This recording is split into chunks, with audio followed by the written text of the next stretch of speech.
কিছুটা এলো বলে ফুটবল, বল পায় আব্দুল্লাহ। মিডনাটে খুব ভালো ফুটবল খেলে থাকেন। সৈনের সংকেত মিয়াবাড়ি সুপার নাইনের অনুকূলে সৈনের সংকেত এবং দুপক্ষের জায়গা থেকে একটি সৈন দেখা যাক তার সৈনটি কাজে লাগাতে পারে কিনা।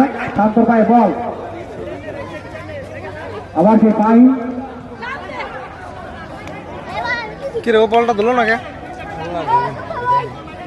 ও রাগ করছে, রাগ করে বল খেলা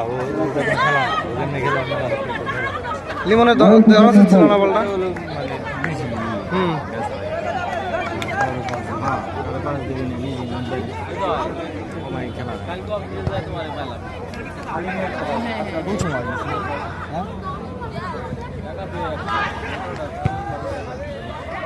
ক্লিয়ার শট আতিফের কাছ থেকে ক্লিয়ার শট।